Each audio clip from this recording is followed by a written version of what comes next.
Siddipet BJP జిల్లా కార్యాలయంలో జిల్లా అధ్యక్షులు గంగాడి మోహన్ రెడ్డి మీడియాతో మాట్లాడారు. రాష్ట్ర ప్రభుత్వం అవలంబిస్తున్న విధానాలపై మండిపడ్డారు.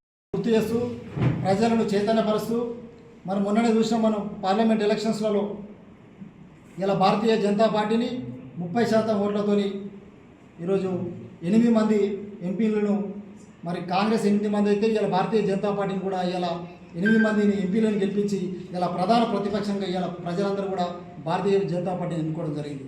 అదేవిధంగా ఈరోజు మెదక్ పార్లమెంట్లో ప్రజలందరూ కూడా ఆశీర్వదించి మరి రఘునందన్ రావు గారిని కూడా ఎంపీగా గెలిపించడం జరిగింది. కాబట్టి ఇలా ప్రధాన ప్రతిపక్షంగా ఖచ్చితంగా ఈ యొక్క కాంగ్రెస్ ప్రభుత్వం పైన భారతీయ జనతా పార్టీ పోరాడుతూ ఉంటుంది.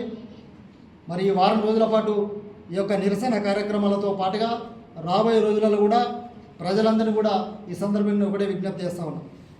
ఇలా టీఆర్ఎస్ పార్టీ కాంగ్రెస్ పార్టీ రెండు వేరు కాదు. టీఆర్ఎస్ పార్టీ కాంగ్రెస్ పార్టీ రెండు డిఎన్ఏలు కూడా ఒకటే. ఆయన కొట్టినట్టు చేస్తున్నాడు, ఈయన తిట్టినట్టు చేస్తూ ఉన్నాడు. వీళ్ళిద్దరి భయం కూడా ఇలా భారతీయ జనతా పార్టీ వస్తే మా అక్రమాలు మా ఆటలు సాగాయని చెప్పేసి ఇలా వీళ్ళిద్దరు కూడా ఒక కుట్ర చేస్తూ ఇలా భారతీయ జనతా పార్టీని మళ్ళీ బదనాం చేసే కార్యక్రమాన్ని పెట్టుకున్నారు. కానీ ప్రజలందరూ కూడా ఇలా విఘ్నులు. ఇలా ప్రజలకు అర్థమైపోయింది. 10 ఏళ్ళ బీఆర్ఎస్ పాలన చూసిన తర్వాత, సంవత్సరం కాంగ్రెస్ పాలన చూసిన తర్వాత ఇలా ప్రజలకు ఒకటి అర్థమైపోయింది.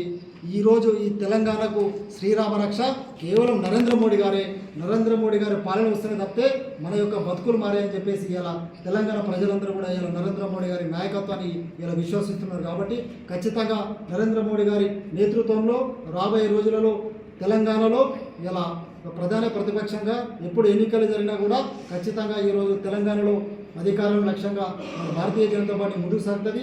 ఈ కాంగ్రెస్ ఏడాది పాలన పైన ఈ వారం రోజుల పాటు నిరసన తెలియజేస్తూ ఖచ్చితంగా ప్రజలను చైతన్యపరుస్తూ మరి ఈరోజు ఈ ఏడాది పాలన పైన ఛార్జ్ షీట్ను మరి రిలీజ్ చేయడం జరుగుతుంది.